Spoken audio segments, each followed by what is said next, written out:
Hi and welcome to the next episode of The Promising Creative, where I have the amazing Todd Duncan. Yeah. Welcome. Thanks Thank for you. coming. I appreciate it.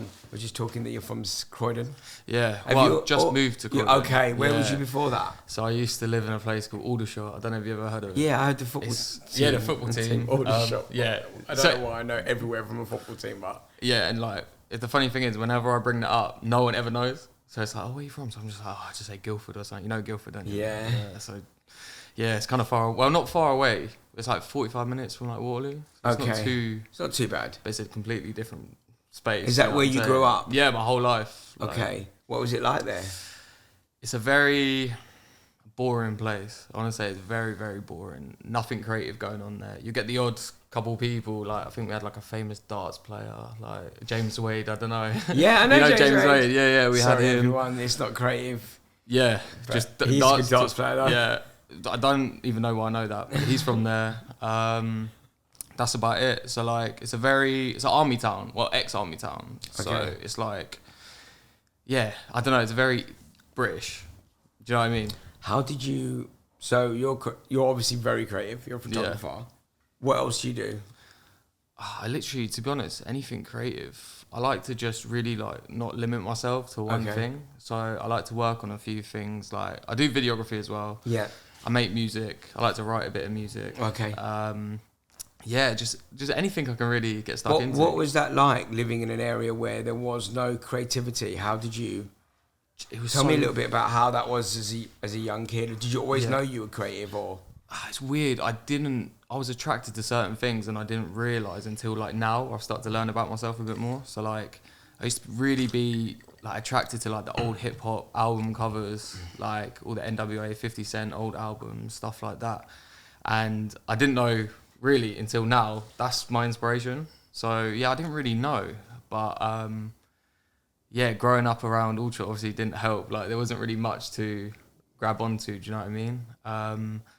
But yeah, like I feel even down to like dressing and stuff, that's a place where if you wear something different, everyone's just looking at you like, what the hell? Like, so yeah, it's a bit of a weird one. And so you spent your life there, and did you do uni or? Yeah, I did go to college, but just basically like waste time, I'll be honest. I did media, but I wasn't really, whatever they were teaching, I wasn't really like focused on it. Yeah.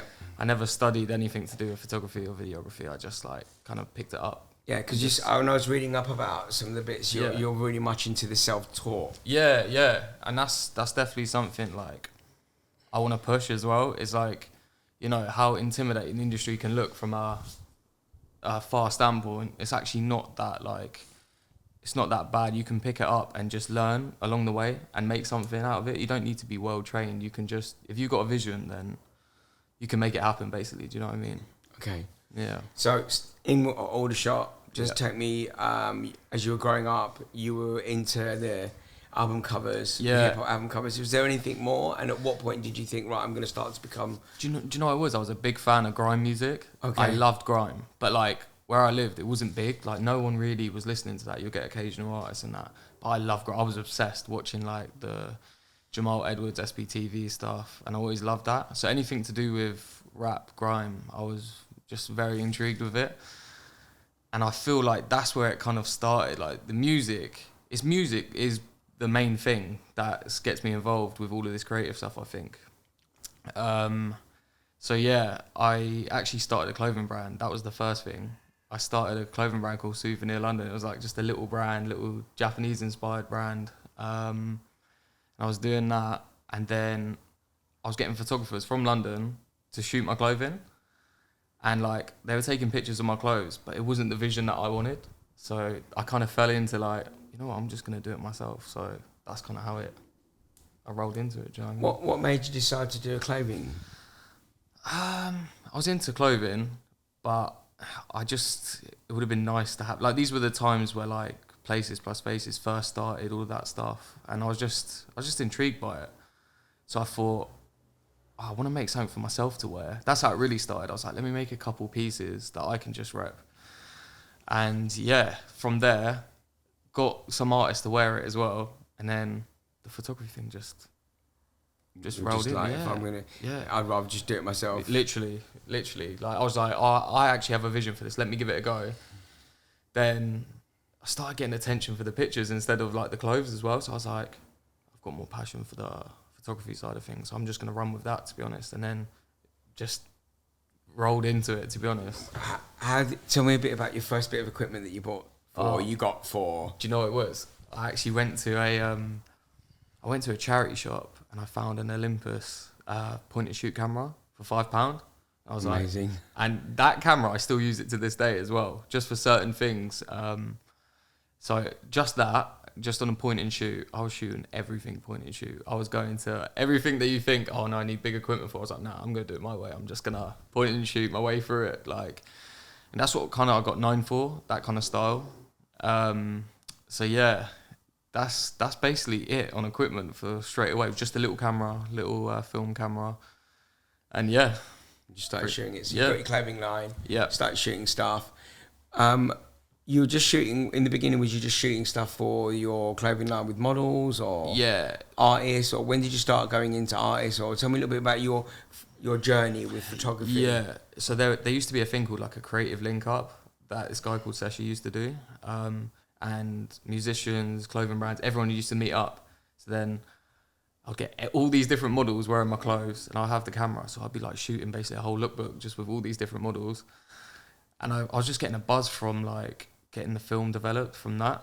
And that's really how I started. And then obviously I was getting known for that. And then the artists would message me, be like, oh, I need you to do something for me. And then that's how it kind of just happened. Do you know what I mean? Yeah. And in your time now, in a day and an average day or an average week, how much time do you spend on photography? Or I'd say that's my bread and butter. Like it's basically all week, to be honest. But on the video side of things, that's something I'm bringing in now. So I'm doing a lot of directing as well. So a lot, yeah. I would say majority of the time for the bigger projects is a video thing. But yeah, the photography thing, that's where I'm getting my income. You know what I mean? You're earning your money. Yeah. And is there? I've asked this question before, but would you have a certain vision when you shoot, or is it just like, right, I'm just going to go and shoot it and let come out whatever's going to come out? How does your creative flow work? I feel like that's actually my style. Like I like to not really have too much of an idea unless it's for like a big concept or something like that. If I'm meeting up with like an artist or something, I like to like vibe with the person first. I feel like it's really important. So like spend time with the person, and then I really like doing the spontaneous thing, maybe going to an area I've never been to before or something, and just seeing how it comes out, like on a natural thing. I don't like things being too forced, do you know what I mean? Yeah. That's just my style. There's nothing wrong with it. It's just that's the way I do things. Yeah. Did you ever think about creating stuff more like sort of like not setty, but going, right, I'm shooting X, I want it to look like Y? Yeah. Did you ever think like that, or did you just? I have done that for certain things. When it feels like the right time to do it, I definitely do that and plan things, especially on the video side of things, because I feel like you need to really know. I don't like doing the video thing of just running gun. It's weird. It's two different sides of the spectrum. Like with the photography thing, it's like I do like a lot of like natural vibe stuff. But yeah, with the video thing, there's a lot more planning going into it. Yeah, I understand. You know, is there? I'm just trying to work out like when you in your journey so far, because obviously, how long have you been doing photography? Just so we give some context to the conversation. Like 6 years. 6 years, yeah, okay. 6 years. So, and you're 28 now. Yeah, so 22. You just started picking up the camera, started doing some stuff. You've started to get more and more work. What made you move down to London? I mean, I know that's quite an obvious question, but where was the point when you were like, right, I'm done? You know what's crazy? This was like a month ago. I fully just moved. Because it's not too far. I used to do the travels from there all the time. So it was like 45-minute train. I've actually got mad stories from that because like obviously you have to get the last train to get back. And I'll be going to gigs trying to get these pictures of people that I want in the portfolio basically, and just missing the train, having to sleep at the station and do stuff like that. So that was definitely one thing where I was thinking, I'm getting a bit too old for doing this now. Do you know what I mean? I need to do this strategically now. And yeah, I live with my friend as well, so it's good. It just felt like the right time, do you know what I mean, to move on. Like, I don't know, it's hard moving from where you're originally from. It's a weird thing. Do you go back often or? I was saying in my head, oh yeah, I'm going to keep going back. But then once I've moved, I'm just like, oh. Do you know what I mean? But no, I definitely will. It's such a different place. So it's good for your headspace a little bit. Yeah. Because there's a lot of, it's a lot more quieter. And there's some cool spots. I'm really familiar with it. So yeah. So, you know, when you started taking pictures, or was there any at one point where you thought, am I actually going to make this work? Will this make me any money? Oh my God, so many times. And obviously having the pressure from like, you know, your family, like they mean well and stuff, but it's like, oh, you never said you wanted to take pictures before. Like, how are you going to do this? This don't make sense. And do you know what? I had so much passion for it. The worry was just out the window. Like, I just thought, I loved it so much. I just absolutely muted everything else. I was like, I want to do this and see what happens. And I was lucky enough that my work like attracted people where they're like, oh, this is sick, like keep doing it or whatever.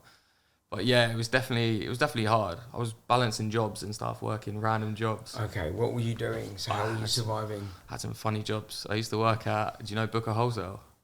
Sounds it's like a wholesalers, like for all the shops. I used to work there, like. Oh, Booker, yes, yeah.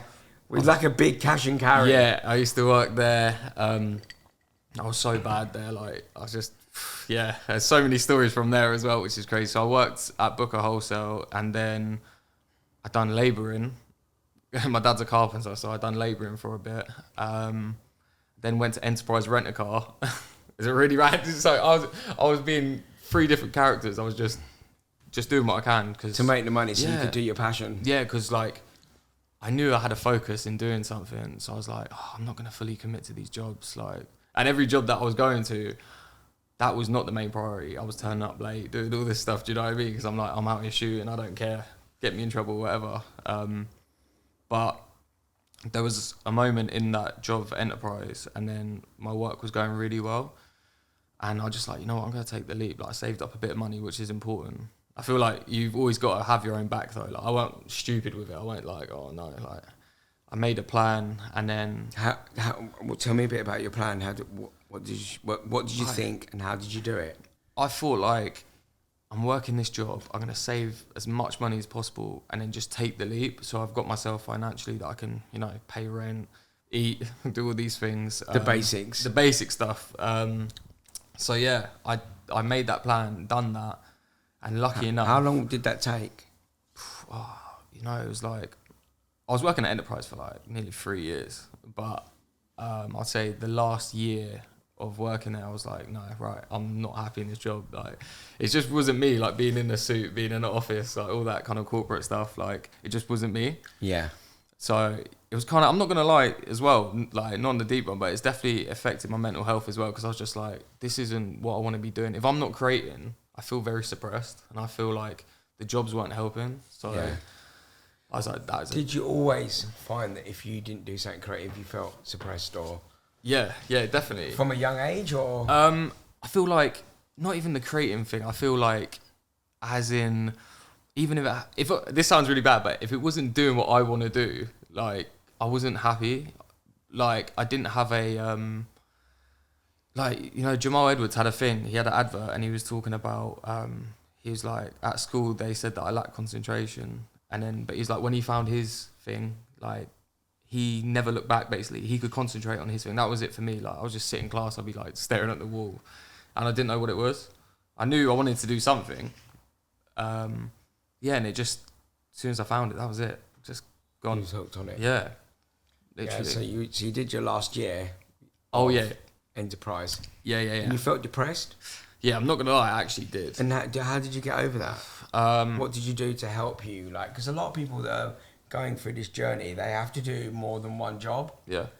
And it's hard, like when you're trying to go for something and you can see that's my goal. Yeah. But I've got to do all this stuff in between to get there. Yeah, right. How did you focus your mind on the bigger picture, or how did you deal with that depression when you were feeling down and low? It was definitely the balance of like, I know it was going to be tiring. Like if like a lot of people, if they work them jobs, they'll be like, okay, I've got the weekend, I'm just going to go mad and just, you know, go out to clubs and stuff. And I kind of just had a focus of like, okay, every weekend I'm going to go shooting. I'm going to do this and have that little thing that keeps me going. Because if I just stopped the shooting overall, that would have made it worse. And like there would have been like no hope, if you know what I mean. Yeah. So I think, to be honest, for anyone like who's in the same situation, you just keep doing stuff to feed, like, to stimulate your brain. I feel like it's really important for me. But saying that, it was very hard, because it's like sometimes you're like, oh, I give up with this. Like, I've got to work this job. Got to get up at like 6:30 in the morning to go work in the office. But I thought, I'm going to go for it. Like, I think that probably falls under I've always had a bit of a worry of like getting older and not being happy with what I'm doing. Yeah. Do you know what I mean? I don't know. I think it's because where I grew up as well. That's hate, like, no, I'm not hating on it, but there's a lot of people there. It's like, we used to call it like the town of broken dreams, basically, because everyone's there. If you go to the train station in Aldershot, it's just, it's very down. Like, I feel like no one ever dreamed of doing anything. So, yeah. You always had that burning desire to get out of that. Definitely. That locking system that was going on. Everyone was locked into that. It actually scared me so bad that I had to do it. Eat, sleep, repeat. Yeah. Eat, sleep, repeat. No, I couldn't do it. My mind physically couldn't do it. So, yeah. I know how that feels. I had that with my dad. He had a shop and had a dry cleaners, and that was what was supposed to be mapped out for me. Yeah, right. I'm leaving school and I'm going to work in the shop, and I was like, no, I'm not. Yeah, I'm no not way. doing that. Like, did you try and do it? No. Nah. No, refused, point blank. I was like, I ain't doing that. Yeah. I went into hairdressing, not because I wanted to be a hairdresser, because I didn't want to do that. Yeah. And luckily I went into somewhere that was quite vibrant and exciting, and it was the 90s, everything was fun. Yeah. And we were meeting, it was really big, well-known, established hairdressers, and it was partying, and it was all fun. Yeah. But there was no way I was going to do that. Yeah, no way. I got caught at school being a naughty boy, and my dad got brought into school, and I remember him saying to me, if I get dragged into this school again, you're coming to work with me, your school's over. Yeah. You're going to be working with me. His exact words were, you're going to be swinging the iron. And I was like, absolutely not. Yeah. So I got away. Yeah. And I understand how that feels, because it's like, that's not for me. I'm meant for more. Yeah. And is that how you felt? Yeah, definitely, because it comes from like a working class background, you know what I mean? Because my parents would just work since they were really young. So as soon as I was like, I didn't even turn 16. I think I was 15, turning 16. They were like, you got to get a job. No, I can't have you just like lounging around. So I guess I always had that in my head, like, okay, I do have to make ends meet and just not fluff around, basically. So yeah.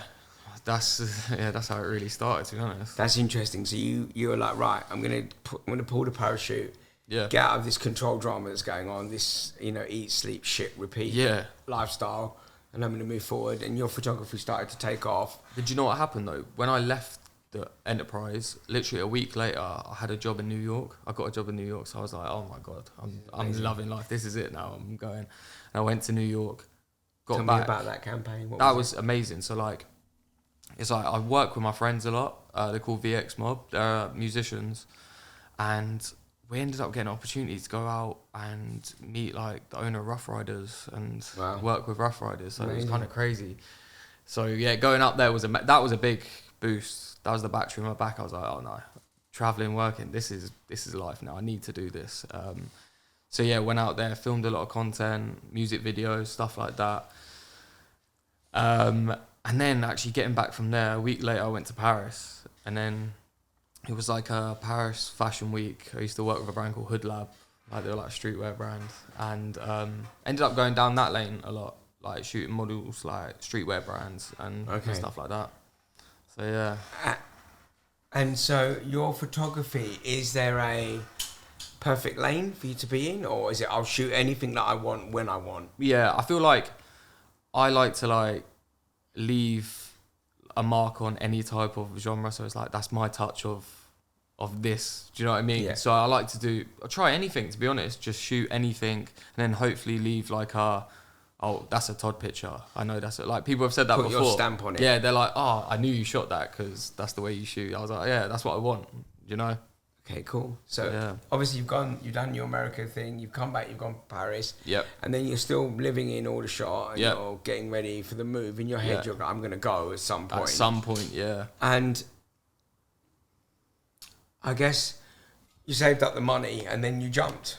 Which has just been only a month ago. Yeah, literally. And how are you finding it since you've been here for that month? Like, how does that... I love it. Like, actually, like, that was a part of where the passion came from as well. It was like being in Aldershot. There's not that, like, you know, you got the thrive going on around you. Yeah, it's much, alive. Yeah, and I was addicted to it. I was like, oh no, I love this. Like everyone's so different. I feel like really in my element, like what I wear, everything like that. Do you know what I mean? Yeah. So you didn't look odd. Nah, yeah. Do you know what I mean? It looked like you were meant to be. Yeah. I was supposed to. So yeah, it's gone really well, and I'm really enjoying it, to be honest, because I knew if I do it, I can work on more things, and because everyone I work with is here, so I needed to do it at some point. And how do you go about getting work? What does that look like on a day, on a Todd day? So like, I've been very fortunate because I work with record labels a lot, so I get to work in like retainer with artists. So I'm working with artists at the moment called Insincere. Like they just got signed, so I get to do like all their creative and stuff. So when you say creative, is it not just from a vision, not from a photographic point of view? Talking about artwork and. Yeah, we kind of work on that together, like, which is really cool because I was actually like, I prefer doing that, working with the artists and stuff and finding out what they like. Like one of the guys in there, he's an artist, so my pictures, he will do art around the pictures. Okay. So it's really cool. So it's a good collaborative effort type thing. But yeah, it's down to like, I do music videos with them and stuff like that. So yeah, that's a good, obviously, income as well. That's stability doing that. And then I've been quite fortunate that like, I don't know, people gravitate towards my work. So I always do have opportunities to do stuff.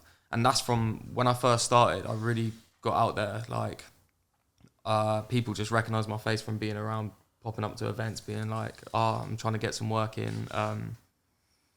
Like, I think that's something that's really underestimated these days as well because of the power of the internet. You can just sit on your phone and message people. But once you've met someone and they feel your presence and your energy, that helps a lot, I'm not going to lie. Like, do you go to many gigs then, or...? I used to, but it's mad because, like, I don't know if it's because I'm getting a little bit older now. I'm just like, I don't know if I'm feeling it anymore, to be honest. You know what I mean? I can be quite... My ideal thing is, like, being in and just creating. Whether it's just, like, I like beat making as well. I like to make beats and do stuff like that. So, yeah. Tell me a bit about your beats and... Yeah. How did that come about? When did you realise what was the first bit of music you made? How did you make it? Yeah. So because of like my best friends, like Darren and that, he's in VX Mob, the guys I went to American with. Yeah. I've always been with them, just like in the studio. We like came up together. So it's a lot of learning. Like I teach them how to like do the visual stuff, and then they teach me about the music stuff. So just being around and just analysing stuff in the studio. And because I love music, I was like, I need to try this as well. No knowledge, like, I'm not really the tutorial type of guy either. I'm like, if I do it in my way, like I know you should do the tutorial bit. That's something I need to learn a bit, patience. But I just tried it, just got FL Studios and was just like, let me try and make a beat or whatever. And that's just a hobby, to be honest. That's something, I had to find another lane. Yeah. Do you know what I mean? Yeah. To keep that spark going, because obviously, as much as you love something that turns into a job, it does turn into a job sometimes. Yeah. So that's my outlet now. You created another outlet so you can be creative. Yeah, for sure. Until that turns into a business, and then you might find something else and you might do that. Definitely. So like, I'm definitely looking to like release music with like my people and stuff. Have you made any tracks? Is there stuff that's done, or are you still in the process of creating? Still in the process of creating. Like we've made stuff like with my friends and stuff. We have done that. But there are definitely things like once we're in place for that, I'm gonna fully dive into it. Do you know what I mean? Yeah. But yeah. Is there a certain artist or a certain type of person, dead or alive, that you would like to that you would have shot if you could have? If they're like a music video, right? Artist or person. Do you know what? Someone I've always loved is Kid Cudi. Okay. I really like Kid Cudi. Yeah, I've listened to all his stuff. So, and I just think aesthetically he's really cool as well. So it's definitely him. I think I always say Kid Cudi. Come on, get in touch. Yeah. Let's make that shit happen. Yeah, no, 100%. Like that's something I want to do, and I really like the fact that he's got a show as well, the Intergalactic. It's on Netflix, and I want to get into doing animation and like a TV show, like script writing and stuff like that. So everything you do is you just jump in and do it. 2 feet first. Literally.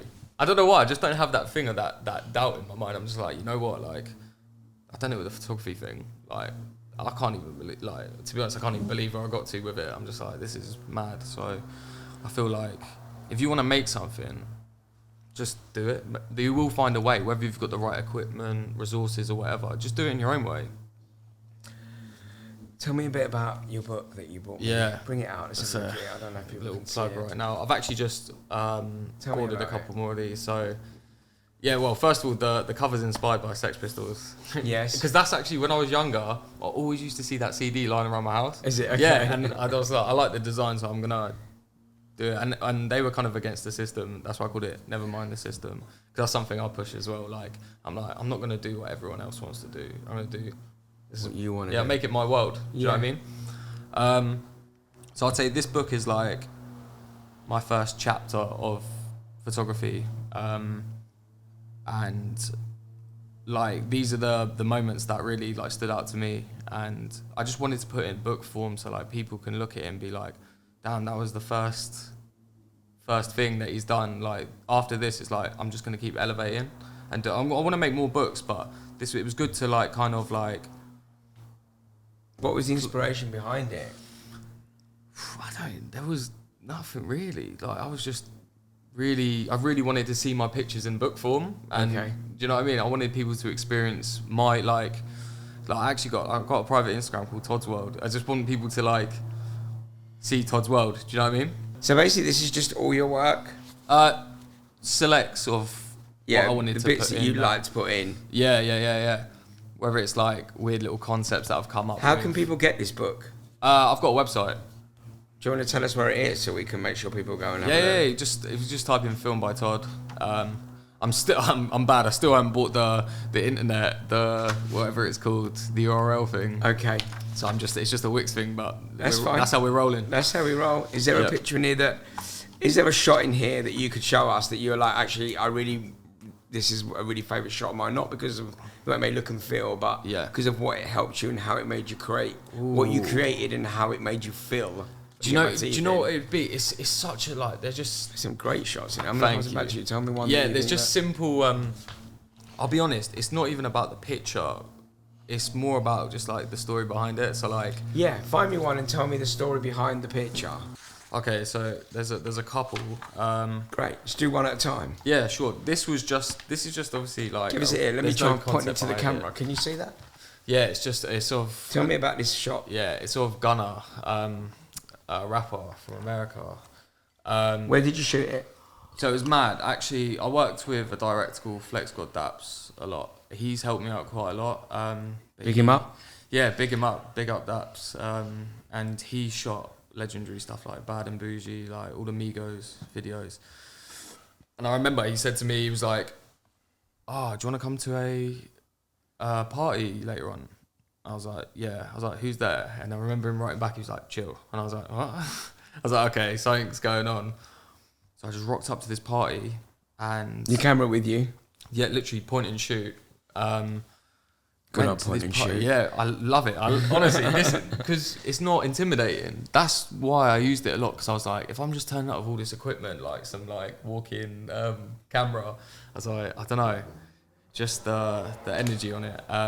But yeah, so I got there and said hello or whatever, and like I was just looking about, and it was like a small little friends and family party, and it was like all like Migos, Young Thug, like everyone there, like Sweetie, Gunner and that, and I was like, oh my god, like I'm actually like this. It was a crazy moment for me because I was like, I'm in it, mad. I'm fully here, like I'm just chilling with these lot, like, and I was kind of just like worming my way around the party, just talking to all of them and just chatting, and ended up capturing it. And then I remember the day after, I was just like, because obviously it's filming now, I was so worried. I was like, these pictures better came out. I was like, because I knew, especially this picture with the smoke as well. I was like, I knew I shot that, and I was like, right, I can't wait. Got the pictures done. I can't even tell you that feeling. I was like, because these are people I really listen to. Like, I love rap music, so yeah. When I got that, the feeling was mad. I'm not gonna lie. So yeah, that's definitely a night I remember. It's more about the story behind it. Do you know what I mean? And all pictures are a story, I think, behind it. For sure. A moment in time. Yeah. There's another one here. Let me just find it now. And this is a funny one as well, because it's like, I can't believe sometimes I had the balls to do these type of things. It was funny. But yeah, basically there's a picture here.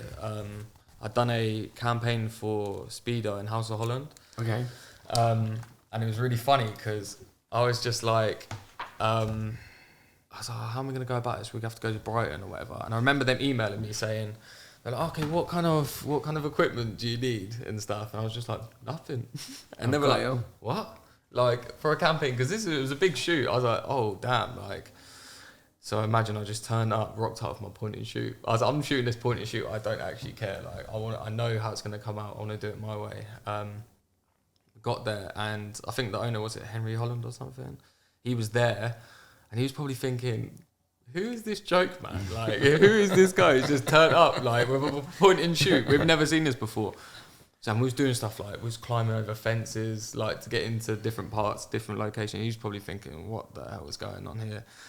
And then got the pictures developed, edited them or whatever, sent them over, and they were just like, oh my God, these are like some of the best pictures we've ever seen. Like, and I felt so good. I was like, yeah, that's what I'm talking about. That's what I'm trying to push. Like, just went for it. Like, I had it in my head. I was like, okay, I could do the whole, let me get an assistant thing. Let me get this big camera set up and that. But I was like, nah, I reckon if I shoot on point and shoot, it's going to look good. So I just that's what's got you there to this time. So it's not like, I don't know what I'm doing. You like me for a reason. No, exactly. And you believed in yourself and your ability to shoot. Exactly. That's all it was. It was just having a vision, and then it actually worked. So I was like, I'm going to go with my, how do you say? Your gut feeling. My gut feeling. Yeah, it's going to work. Yeah. Oh, brilliant. So you've created this book, which is just your first sort of, some of your images that you've created. And you're like, do you know what? I want to see my work in print. Yeah. So I'm going to put it in print. Literally, to show people, like it's nice to look back on your portfolio when it's not digitized as well sometimes, and just having something physical that you can show. Do you people. shoot digital at all? Or? Yeah, I do. I definitely do a lot more now. Like, now I've switched it up and I'm using all different types, like medium format cameras,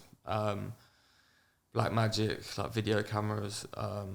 So yeah, like I've definitely like expanded. I feel like this was my era for the point and shoot. Do you know what I mean? And what I managed to achieve from that, I was so proud of myself. So I was like, I'm going to put it in a book and so people can see it. Yeah, great. So please go and purchase one. It's on the website. Please. Thank you. Let's get that done and get it out. So tell me about how you want to... So you've got a new idea now. Well, it's not a new idea, but you want to now work on your film. You want to do more moving film. Yeah. How do you... Once you have that idea, that's what you want to do. Yeah. What do you do next? And how do you go about creating that plan of action? So I've been quite fortunate... but I've got a really good friend group that are into the same stuff as me.